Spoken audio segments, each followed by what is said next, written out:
Bueno, voy a saludar a mis alumnos de cuarto año de biología y en este video vamos a repasar y vamos a ver un poco el contenido de membrana celular. Nosotros sabemos que todos los seres vivos están formados por células, que existen dos tipos de células, las eucariotas y las procariotas. Una gran diferencia que se encuentra en ellas es que en las células procariotas el ADN se encuentra suelto en el citoplasma, ¿sí? Que tiene, digamos, el material genético ahí disperso. Son más simples que las células eucariotas y también son más pequeñas. Además, son más primitivas, ¿sí? Es decir, que estas células no tienen un verdadero núcleo. En cambio, las células eucariotas, que acá damos como ejemplo la célula vegetal y la célula animal, tienen un material genético envuelto en una membrana nuclear que se llama carioteca y forman un verdadero núcleo. Además de que son más complejas, son más evolucionadas, tienen un tamaño más grande. Estas presentan un verdadero núcleo. Todas las células presentan estructuras en común. Una de ellas es la membrana celular o membrana plasmática, que es lo mismo, un citoplasma donde están insertos todas las organelas, un ADN, que es el material genético, y también la presencia de estructuras celulares o también llamadas organelas, que son los ribosomas. Están presentes tanto en la célula procariota como en la célula eucariota, que son estos puntitos que están representados aquí en violeta, ¿sí? Entonces acá vemos el ADN de la célula procariota, todo disperso en el citoplasma, y el ADN en un núcleo verdadero, envuelto en una membrana nuclear, formando la célula eucariota. Bien. Si nosotros usáramos un aumento para poder ver una porción de esta membrana que forman las células, podemos ver que su composición está hecha por fosfolípidos, ¿sí? Hay dos tipos de lípidos, los fosfolípidos y el colesterol, que lo vemos acá en amarillo inserto entre los fosfolípidos, ¿no? También se puede visualizar de que hay una doble capa de fosfolípidos. Esta sería una capa y esta sería la otra capa de fosfolípidos, ¿no? Estos fosfolípidos tienen una posición particular. Digamos, si hablamos de la estructura del fosfolípido, podemos reconocer que acá hay una zona redondeada a la que le vamos a llamar la cabeza de los fosfolípidos y dos colas, formando un fosfolípido. Estas colas se enfrentan entre sí cuando forman la bicapa lipídica. Vemos que también están insertas en esta bicapa lipídica una serie de proteínas, ¿no? Esta es una proteína que atraviesa toda la membrana, ¿sí? Se llaman proteínas integrales, pero también hay proteínas que no atraviesan toda la membrana celular y se llaman proteínas periféricas, según su ubicación, ¿no? Además vamos a ver de que las proteínas van a tener según la proteína va a tener una función específica.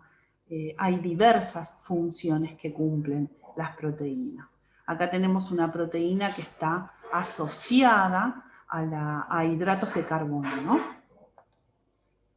Acá lo vemos un poquito mejor. Acá está la proteína que está asociada con un carbohidrato o hidratos de carbono, que es lo mismo, y formaría una glucoproteína. Gluco por la parte del carbohidrato y la terminal proteína por la proteína asociada.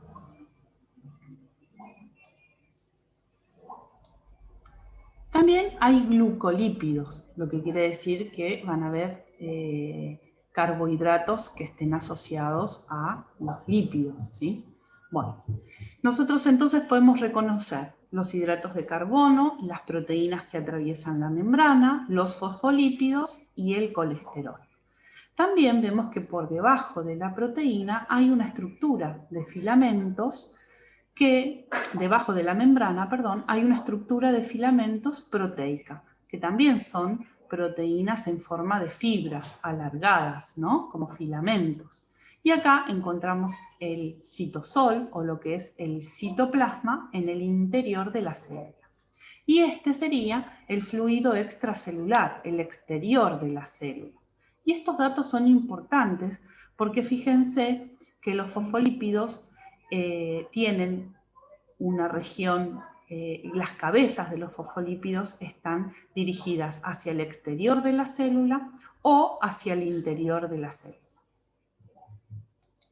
Bueno, acá habla del modelo de mosaico fluido que fue establecido en 1972 por Singer y Nicholson, que hablan sobre la bicapa de fosfolipídica, que es una porción fluida de la membrana plasmática, lo que quiere decir que estos fosfolípidos no son estructuras estáticas. No tenemos que perder de vista que siempre estamos hablando de moléculas. Entonces acá está la molécula representada, la molécula propiamente dicha y el dibujo del fosfolípido con el cual nosotros representamos esta estructura para su entendimiento, ¿no? Y acá vemos que la cabeza de color amarillo y las colas de color naranja. Bueno, fíjense que estos fosfolípidos tienen una cabeza que es hidrofílica, lo que quiere decir que puede estar en contacto con el agua, y tiene dos colas que son hidrofóbicas, que no pueden estar en contacto con el agua, le tienen fobia al agua y por lo tanto se disponen de esta manera en la bicapa, cola con cola. La región hidrofóbica queda en el centro y la región hidrofílica queda en los extremos, en contacto con el citoplasma, que es un ambiente acuoso, es decir, que contiene agua, ¿sí? Y también las cabezas hidrofílicas están en contacto con el medio extracelular, que también es un medio acuoso, ¿no? Si nosotros tiráramos en un balde con agua un puñado de fosfolípidos, automáticamente ellos se van a organizar y a disponer de esta manera, ¿sí? Por una atracción entre la región hidrofóbica y precisamente por esta propiedad de repeler el agua, ¿no es cierto? Acá nosotros vemos que en esta imagen vemos que una de las colas tiene una flexión y esta flexión se justifica porque acá hay un doble enlace. Si hablamos químicamente, este doble enlace es el responsable de la flexión de esta cola. Entonces acá nosotros vemos que van a haber diferentes tipos de membrana celular, van a haber algunas que van a ser más fluidas, es decir, que van a presentar más flexiones, y otras que van a ser menos fluidas, ¿sí? Van a presentar menos flexiones.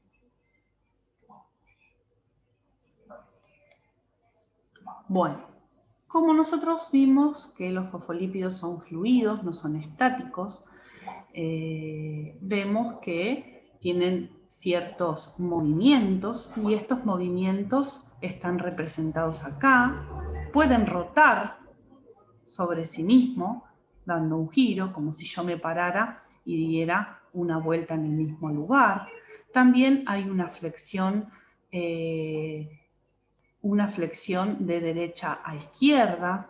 Se difunden de manera lateral, es decir, de que los fosfolípidos pueden correrse lateralmente e intercambiar sus lugares, y además pueden producir un movimiento denominado flip-flop, que quiere decir que el fosfolípido de una capa puede saltar y ubicar el lugar del fosfolípido de la otra capa e intercambian sus lugares. De esta manera podemos ver que estas estructuras tienen una dinámica de movimiento, ¿no? Dependiendo la función que cumpla esa membrana. Nosotros sabemos que una de las características y una de las funciones que cumple la membrana celular es de proteger el contenido de la célula, ¿sí? Dependiendo del tipo de célula, van a haber células, membranas que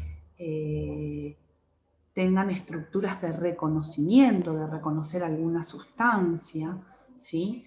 Y sobre todo tenemos que entender que la membrana de las células va a cumplir una función de transporte celular. ¿Qué quiere decir?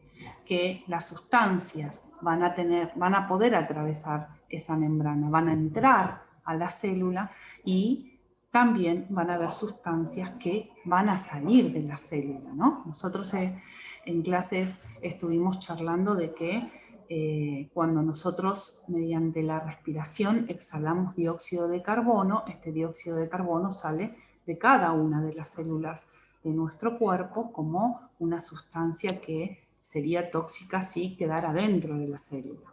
A su vez, vimos que ingresa oxígeno. Este es un ejemplo bastante claro sobre el transporte de sustancias, ¿no?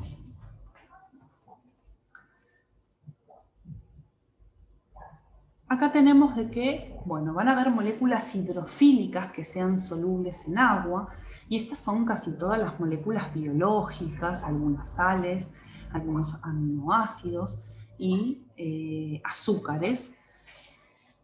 Y van a haber moléculas muy pequeñas que puedan atravesar la membrana plasmática con relativa facilidad, como por ejemplo el agua, el dióxido de carbono o el oxígeno. Acá tenemos que depende la cantidad de colesterol, la membrana va a adquirir ciertas propiedades. Por ejemplo, si hay mayor cantidad de colesterol, va a haber mayor fluidez, cuando hay un aumento de temperatura, lo que indica un aumento de insaturaciones en los lípidos, ¿no?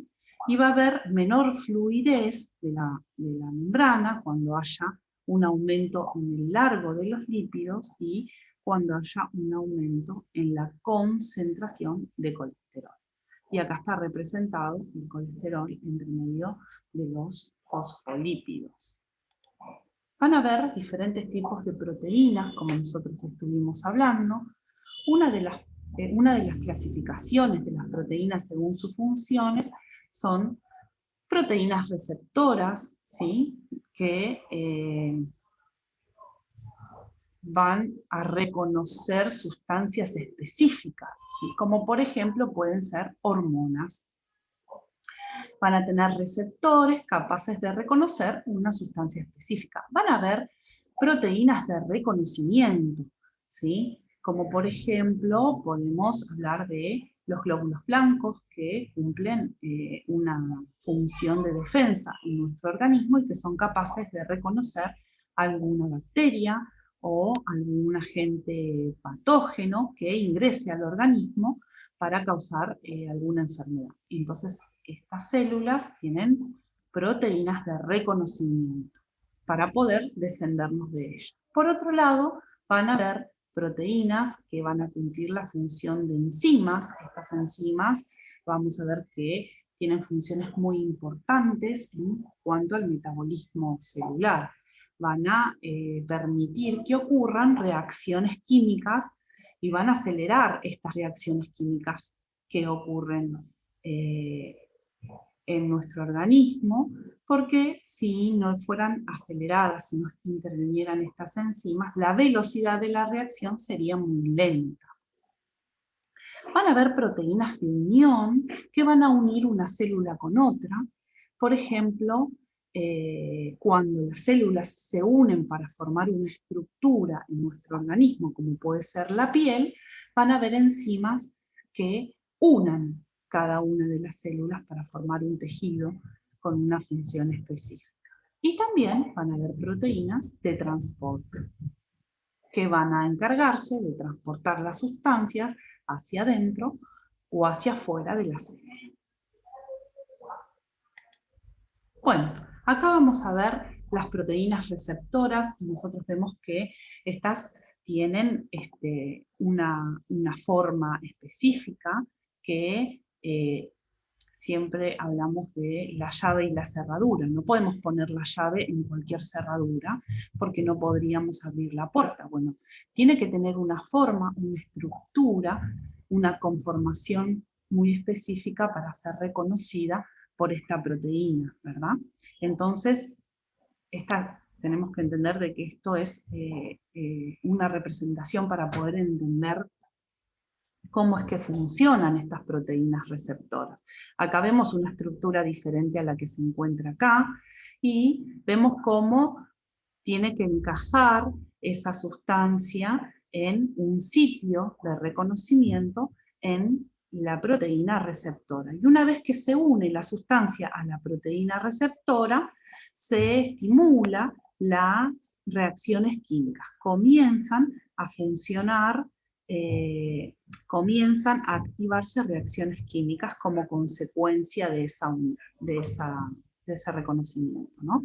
Acá tenemos proteínas de reconocimiento, que son las glucoproteínas. Son estas proteínas que están asociadas a los hidratos de carbono y que son proteínas capaces de reconocer alguna sustancia específica a la que esté destinada. Por otro lado, acá tenemos enzimas. Estas enzimas van a intervenir en las reacciones químicas y cuando hablemos de las enzimas vamos a ver de que intervienen en muchas reacciones metabólicas. También tenemos proteínas de unión que van a unir la membrana plasmática al citoesqueleto, ¿sí? Y vamos a volver acá a una de las primeras imágenes, que es esta. Esto formaría el citoesqueleto. Estos filamentos de proteína que están por debajo de la membrana plasmática hacia el interior de la célula formarían el citoesqueleto, ¿no? Que le da una forma a la célula. Y van a haber proteínas que se unan al citoesqueleto para poder estar en asociación.